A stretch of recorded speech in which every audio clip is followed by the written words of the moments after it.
Marc, bienvenue à l'émission On a la parole en 360 citoyens, un nouveau programme pour donner la parole aux personnes en situation de handicap sur tous les domaines de la vie professionnelle, amoureuse, de la sexualité et le monde professionnel. Et aujourd'hui, j'invite Monsieur Marc Perrin-Perron. Bonjour. Bonjour Patrick. Vous êtes aujourd'hui et j'aimerais que tu te présentes. D'accord, donc je m'appelle Marc, j'ai 37 ans, j'habite sur Mérignac, je suis en situation de handicap moteur de naissance. Quelle est ta vie d'aujourd'hui que tu aimerais nous dire, nous conseiller? Voilà. Au jour d'aujourd'hui, je travaille pas, je suis bénévole pour l'association APF France Handicap où je fais avec eux de la sensibilisation au handicap dans les écoles et dans les entreprises. Je suis également bénévole pour l'association Épilepsie France, où là aussi je fais de la sensibilisation à l'épilepsie dans les écoles et les entreprises. D'accord.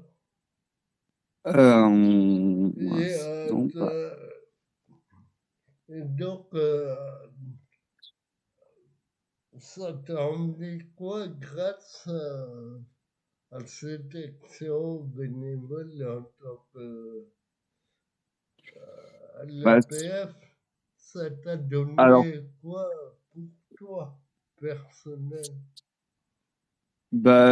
Moi, d'être bénévole pour l'APF, ça me donne une occasion de pouvoir me remettre en contact avec le milieu scolaire et puis ça me permet de mieux faire connaître le monde du handicap aux générations d'élèves d'aujourd'hui et de pouvoir leur expliquer alors en fonction des âges qu'ils ont, parce que comme je fais du primaire, du collège et du lycée, j'adapte forcément ce que je leur dis en fonction de l'âge qu'ils ont. Mais donc, je leur fais connaître un peu mieux le monde du handicap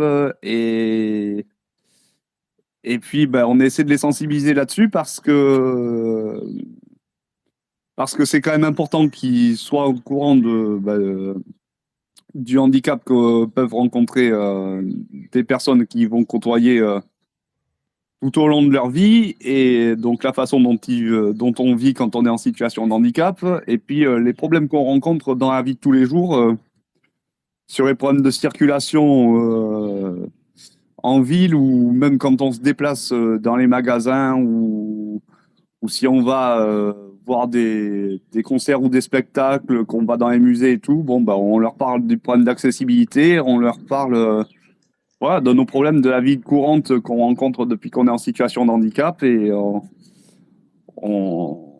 essaie de leur faire comprendre que c'est important pour nous qu'ils en parlent le plus possible pour qu'il y ait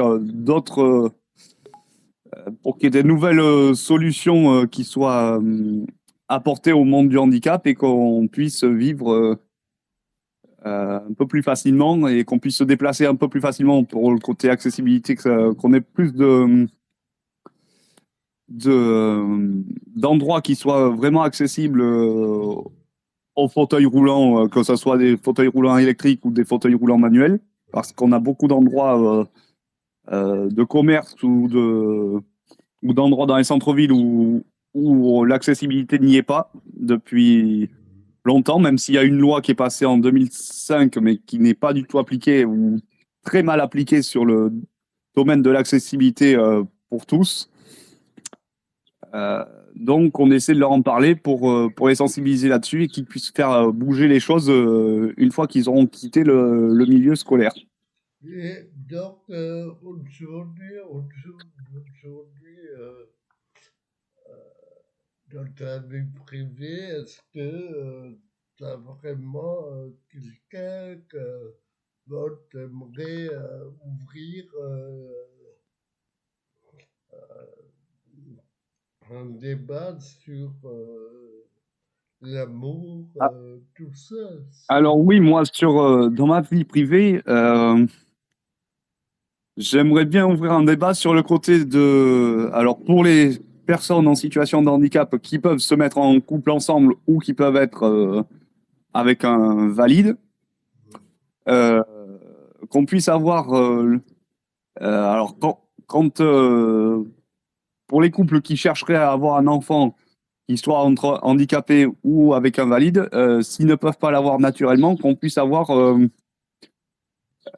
l'ouverture sur les systèmes de procréation médicalement assistée et ou d'adoption, d'ailleurs. Puisque pour l'instant, l'adoption, c'est compliqué que ça soit ouvert à tout le monde. Mais bon, ça serait bien qu'on ait au moins l'ouverture, oui, sur la procréation médicalement assistée et l'adoption, pour ceux qui ne peuvent pas avoir d'enfants naturellement. Et qu'est-ce que tu en penses au jour d'aujourd'hui? Est-ce que tu remarques qu'il y a un retard au niveau de ça? Alors oui, parce que même si la procréation médicalement assistée commence à être ouverte pour tout le monde, mais notamment plus pour les femmes seules,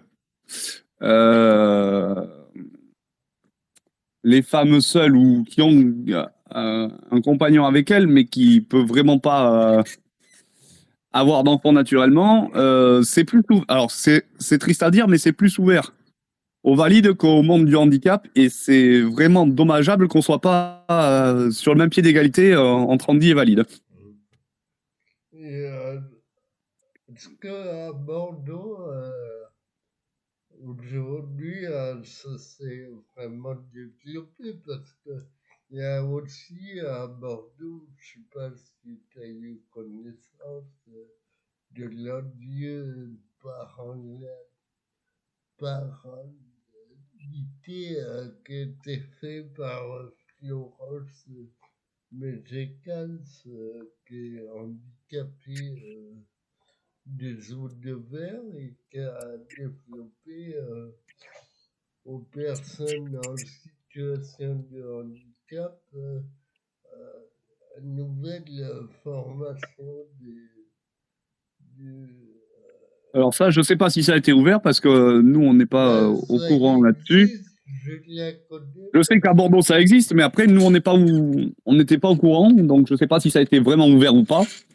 Par contre, ouvert depuis 2010, parce que je la connais depuis 98 à Talence. Ouais. Ouais.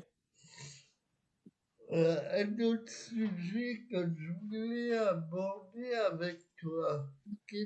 Alors attends, parce qu'avant d'aborder un autre sujet, il va falloir que je complète un peu ce que je te dis par rapport à l'ouverture sur le système de procréation médicalement assistée entre handi et valide, où là c'est quand même flagrant. Moi je sais que je suis suivi à la maternité de Pellegrin au pôle des infertiles. Et on s'est fait recaler sur le fait de se faire aider médicalement parce que je suis sous mesure de curatelle renforcée depuis 2009, donc depuis que j'ai 23 ans, et que ma compagne ne pouvant pas se déplacer debout, elle est en fauteuil en permanence, et comme ils estiment qu'elle est en obésité morbide, eh ben, ils nous refusent l'assistance de la procréation médicalement assistée. parce qu'ils estiment que ça serait trop dangereux pour elle d'avoir un bébé par FIV du fait de son poids. Et moi, il me recale par rapport à ma mesure de curatelle renforcée, ce qui est juridiquement pas recevable, parce que ma mesure ne m'empêche pas d'être parent ou d'avoir une autorité sur mon enfant. Parce qu'ils me refusent ça, soi-disant, parce que ça leur pose un problème d'éthique que je sois sous mesure de curatelle renforcée. La loi est injuste. Donc après, ça nous laisse plus que l'ouverture sur l'adoption, mais il va falloir d'ailleurs que je vois avec ma curatrice pour qu'on aille peut-être en Espagne ou dans un autre pays pour adopter, parce que ou pour faire une FIV à l'étranger, mais moi, je sais qu'à Bordeaux, à Pellegrin, c'est pas possible. Enfin, pour nous, en tout cas, c'est pas possible. C'est vrai qu'en France, tout ce qui est comme ça, où c'est fait beaucoup à l'étranger. Ouais. Voilà. Et Oui, donc tu voulais aborder un autre sujet, tu m'as dit. Oui. Et qu'est-ce que tu en penses des moyens de transport à Bordeaux maintenant? Est-ce que vous êtes bien desservi ou vous avez... Alors, à Bordeaux, oui, maintenant, suivant les communes où on habite, c'est plutôt bien desservi, puisqu'on a le bus de ville, il y a le tram. Alors, pas encore dans toutes les communes, mais suivant où on habite. Si on est en zone de cube, on a le tram, on a le bus de ville.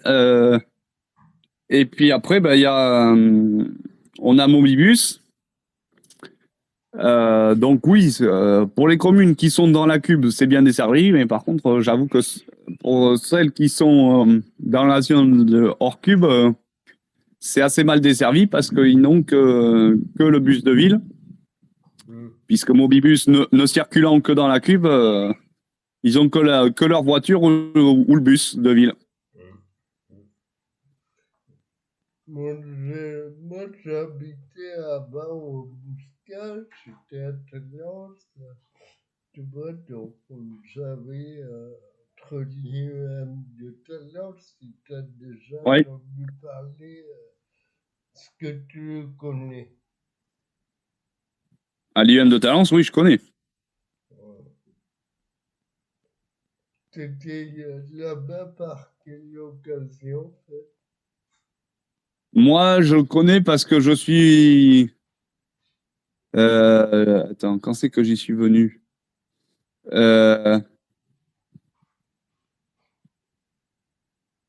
j'avais dû venir une fois sur une journée porte ouverte. Ah ouais. Ben, moi, j'ai commencé à l'IEM de Talence et j'ai eu Ouais. mon BP de comptabilité là-bas avec Jean-Luc. D'accord.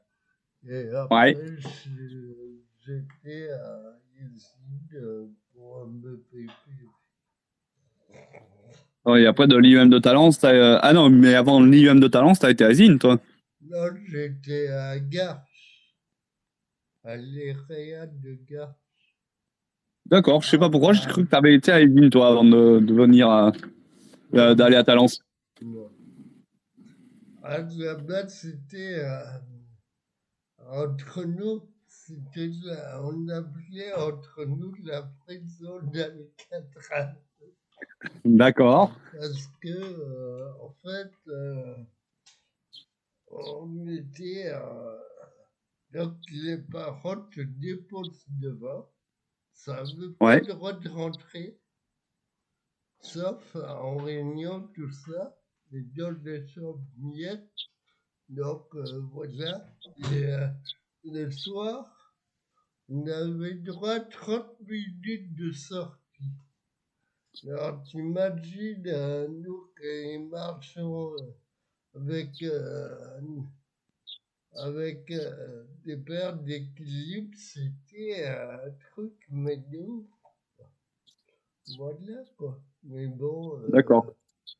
il y avait une bonne ambiance, quoi. C'était à fond dans le boulot pour oublier, tu vois, le reste. Ouais, d'accord. Et Donc, non, ce ça qui va pas. m'a fait rire, c'est je suis resté un an, je suis parti, je n'ai rien dit à personne. Je ne revenais pas, tu vois. Et mon appui, il me dit, ah, l'année d'après, on t'a plus revu, Théo. Voilà. Et, D'accord. j'étais, tu vois, à Thaïlande, c'est très très ouvert. Et donc, on avait la liberté, tu vois, c'était entre deux coins très très fermés, et un coin ouvert, très très ouvert. Et tu vois, Thaïlande, on est très autonome. On pouvait manger à l'extérieur, on pouvait sortir très tard. Bon, voilà quoi. Ouais, Que maintenant, à Thaïlande, les M de Thaïlande, ce n'est plus comme bah, je c'est plus strict l'avais. maintenant. Oui, voilà. Et franchement, on était chez une amie, on était en boîte, on était en discothèque et on est rentré à 4 heures du matin à samedi, quoi. Et voilà, j'ai dormi chez elle et c'est voilà. Et, c'est un petit histoire comme ça. Et, Bordeaux, je connais comme ma poche. Voilà. Oui, bah, forcément. Qu'est-ce que je voulais aborder? Est-ce que tu es en relation avec d'autres anciens de l'ERIAD? Alors oui, je suis en relation avec certains anciens élèves, mais je les ai pas tous les jours par message ou par appel, mais oui, je Non, suis encore mais en relation avec certains anciens élèves, oui.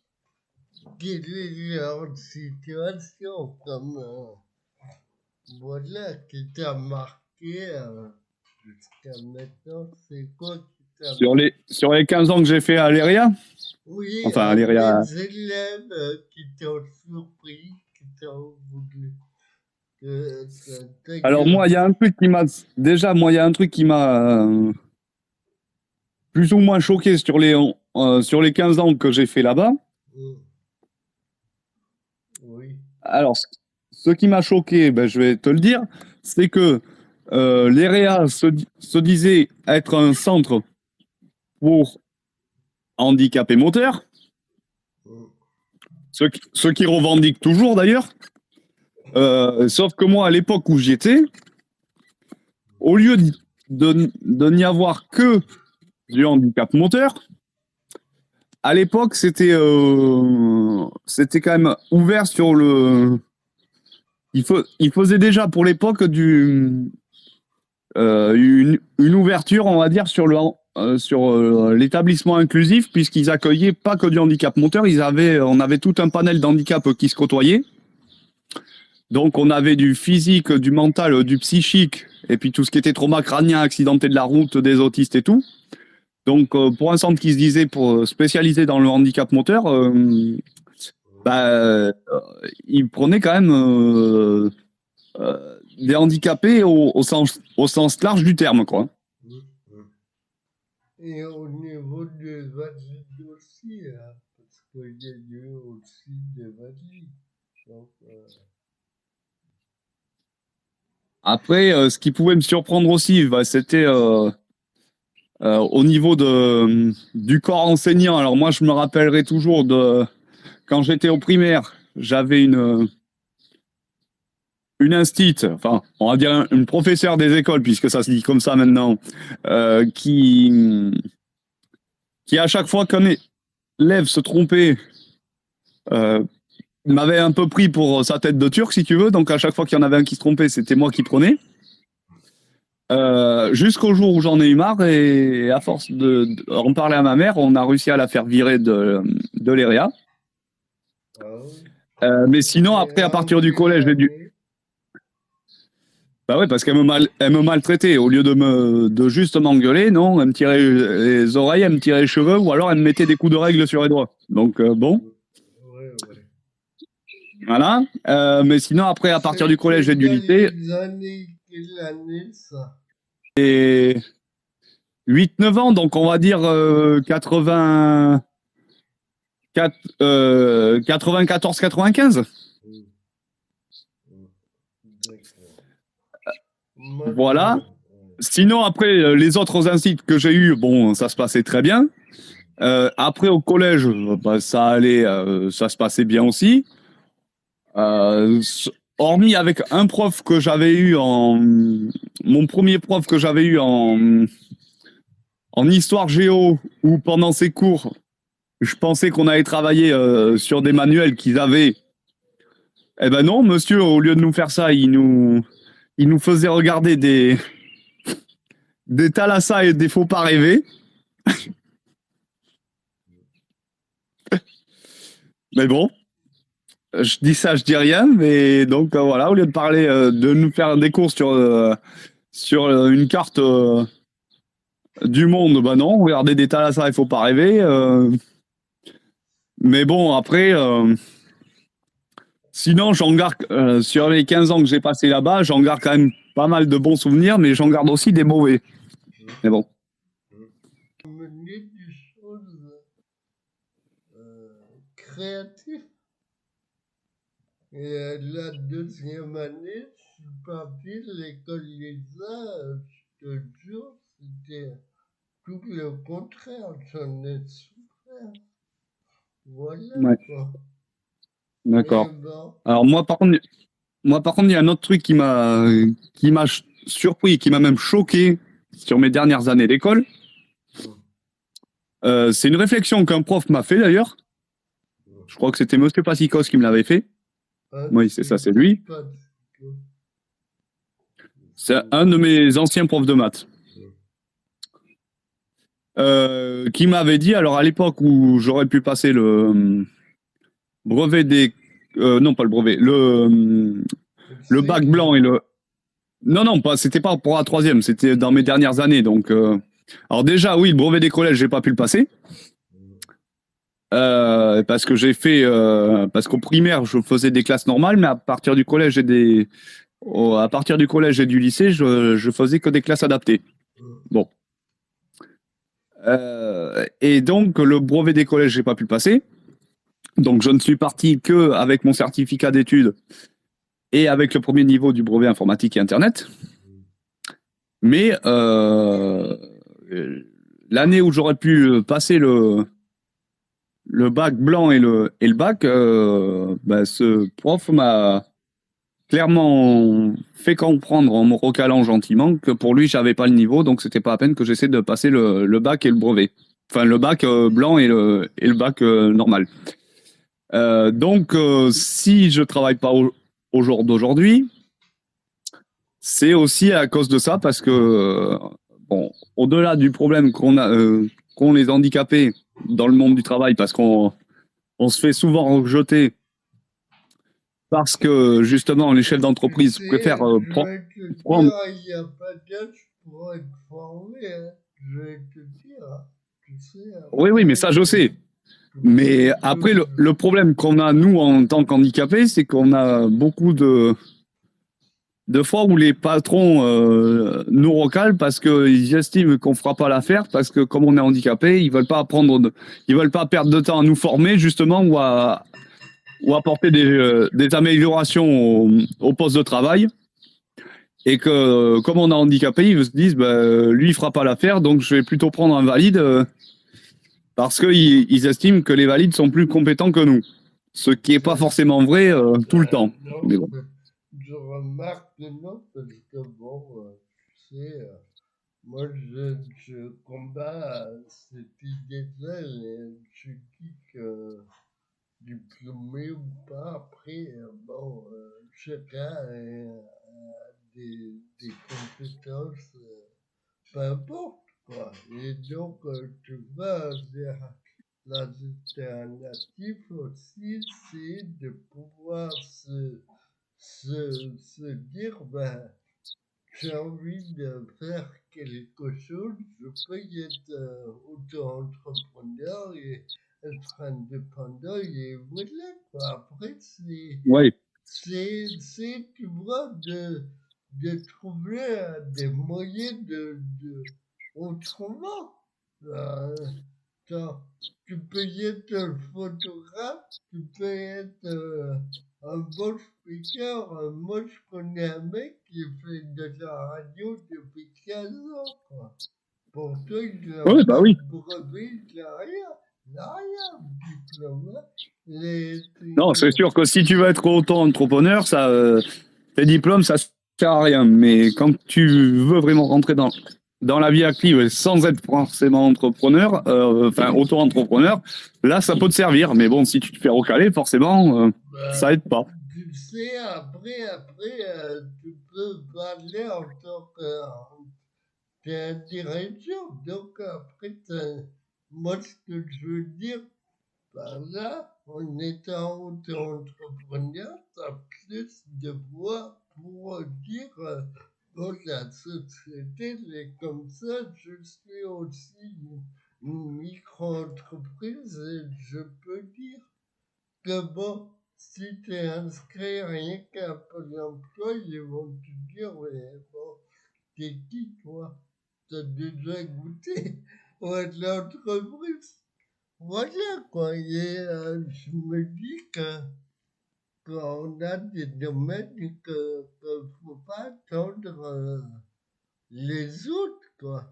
Faut se dire, bon, j'ai une idée en tête, moi j'ai fait du bénévolat, ça m'a rien amené de plus quoi. Et donc, je dis, bon, voilà, j'ai dit, on donne du temps, mais t'as pas de reconnaissance en retour. Donc, pour moi, ça mène quoi? Rien du tout. Tu bosses là comme un gros, on te dit, aïe, et voilà, c'est tout. Moi, j'ai fait ça à Paris, mais bon, j'ai fait pendant 2 3 ans.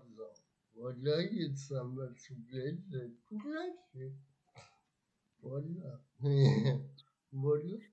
Après, c'est Ah, mais moi, ce que je trouve dommage, c'est que les chefs d'entreprise ne jouent pas le jeu et qu'ils préfèrent payer des amendes à la GFIP plutôt que de prendre le pourcentage de travailleurs mais handicapés qui sont dans c'est l'obligation pour de prendre ça normalement. que je te dis que si tu es un auto-entrepreneur, quand tu travailles 1 an ou 2, les gens, tu proposes tes prestations aux entreprises. Et des fois, tu peux décrocher des choses que tu t'attends pas. Et voilà. Et c'est comme ça que tu te fais connaître, Marc. Ils n'ont pas de dire, bon, d'accord, et voilà, l'entreprise ne va jamais t'appeler. Si tu fais que tu dis, bon, moi j'ai un projet, je propose et voilà quoi. Tu comprends ce que je veux dire? C'est Oui, mais trouver. toi, tu parles pour ceux qui ont la possibilité de pouvoir créer quelque chose. Moi, je sais que avec le niveau d'études que j'ai et le nombre de portes Mais qu'on m'a refermées, attends, Marc, déjà, ne Marc, serait-ce qu'à l'école, Marc, Marc, quoi, là je dis quoi. pas de diplôme, tout ça. Mais tu sais, quand tu as fait du bénévolat, tout ça, Oui, tu apprends des choses aussi. Tu vas pas bah me oui. dire que tu es là en train de bosser gratuitement sans rien apprendre. Non, mais moi, Là, je fais du bénévolat, mais je fais quoi? Je fais que de la parlotte aux élèves que je rencontre pour leur expliquer le quotidien des personnes handicapées. Mais après, voilà, le truc, c'est que comme tu l'as dit tout à l'heure, le bénévolat, ça apporte rien parce que tu gagnes rien. Tu prends du temps sur tes activités de tous les jours pour aller à la rencontre de d'autres personnes où tu leur expliques tes difficultés dans le monde d'aujourd'hui quand tu es en situation de handicap, mais Mais voilà, après, c'est les structures qui gagnent sur ton dos, puisque c'est eux qui te financent les sorties. Moi, je sais que l'APF, par exemple, ils prennent grosso modo 50 euros par intervention dans les écoles. Et plus on y va, plus ils prennent 50 euros. Et moi, je te jure que tu peux faire du conseil très bien en indépendant. Moi, je connais des gars qui font. Mais oui, mais moi, alors, être auto-entrepreneur, le problème, c'est que je suis pas créateur. Moi, Non, je suis mais pas mal. tu fais du conseil. Tu fais du conseil. C'est du conseil que tu fais. Ça te coûte quoi?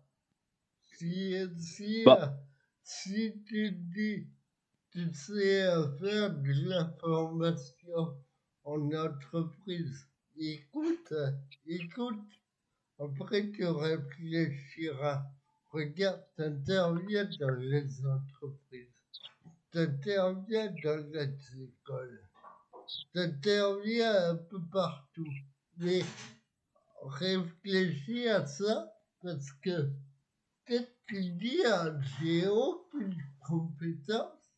Voilà. Mais après, tu peux également trouver une idée que tu dis, je peux assurer, je peux rassembler, tu peux, tu peux trouver ton propre réseau avec ce que tu as dit comme conseil. Et tu demandes aux autres qui t'ont consulté, je dis, est-ce que c'est fiable que je vous propose des conseils personnalisés à votre entreprise sur des moyens techniques, sur des moyens, tu vois, de dire à d'autres handicapés aussi, bon, je peux te dire, mais je vais te conseiller, quoi. Tu vois, et d'être rémunéré à ta juste valeur. Non pas de dire, moi je fais du bénévolat, ok, et voilà. Mais bon, il y a un moment que, bon, faut bien que tu vives aussi à côté, tu vois. bah oui. Et Ouais, ouais. donc, tu dis, bon, le bénévolat, c'est bien, mais je vais être moins concentré vers chez vous. Et toi, à côté, tu essaies de monter ton idée, et voilà. Qu'est-ce que t'en penses? Bah, après, le bénévolat, c'est bien, mais c'est bien pour t'ouvrir au niveau social, mais c'est tout, quoi. Oui, mais tu vois, ce point-là, tu peux le prendre pour toi et le monter à projet et trouver des partenaires. C'est et Après, moi, le truc, c'est que comme métier, je sais ce que je voudrais faire. Je sais que ça recrute. Euh, mais là, il faudrait que je me réinscrive à Pôle emploi et Cap emploi parce que j'étais inscrit en sortant de l'école. Je m'étais inscrit à celui de Pauillac, mais je me suis fait recaler dès la deuxième année. Ils m'ont clôturé le dossier dès la deuxième année. Bon, oui, mais tout ça, ça pourquoi? c'est Parce que rien. j'avais Ça, tout ça c'est pourquoi? Parce que rien. j'avais pas le permis et parce que soi-disant qu'ils me trouvaient rien pour me faire embaucher. Bon. Alors maintenant que je sais ce que je voudrais faire, il va falloir que je vois pour surtout que je sais que ça recrute et comme c'est un métier d'État, bon, ça va être plus facile. Et Mais t'as une mais RQTH, tu oui, j'ai sais, la RQTH. attends, je vais te faire un truc. Tu vois, dans la feuille d'orientation, là. Oui, et j'ai la RQTH et sur mon dossier de MDPH, avant j'étais orienté en ESAT, maintenant je peux travailler en milieu ordinaire. Et attends, tu vas trouver ça super. Moi, je l'ai fait, c'est une amie qui m'a dit tu vas sur ton compte, tu sais, du CPF, et tu scannes ta feuille d'orientation, et tu vas avoir déjà des points par rapport à ce que tu as fait en associatif. Et ça te donne des points de formation, le bénévolat. Tu savais ça?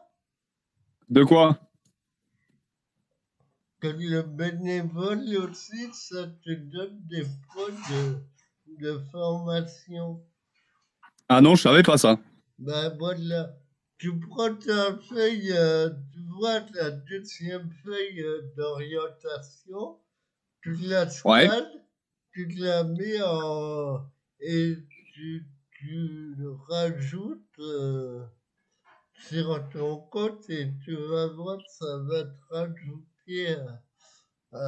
Par Tu, contre, tu ça, rajoutes, tu rajoutes quoi sur ton compte? moi, ça m'a rajouté 500 € pour la formation. Et donc, si tu comptes bien toutes les feuilles d'orientation, c'est depuis 2000, attends, ça, 2019. Donc, voilà quoi. D'accord.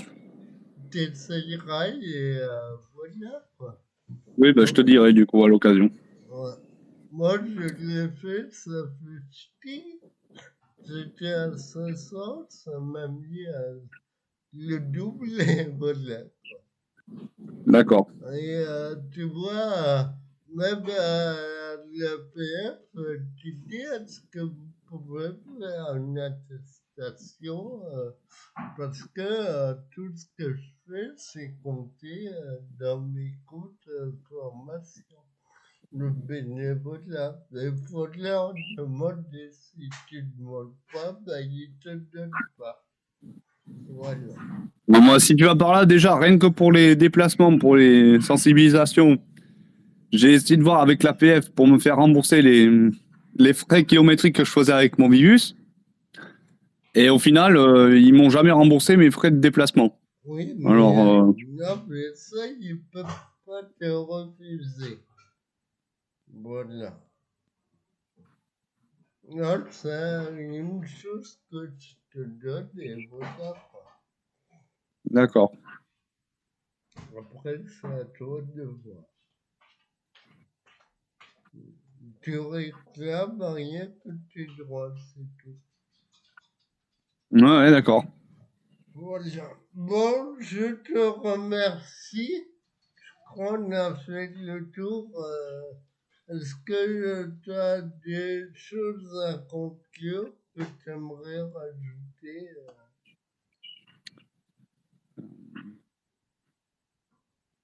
Comme petit conseil à d'autres personnes?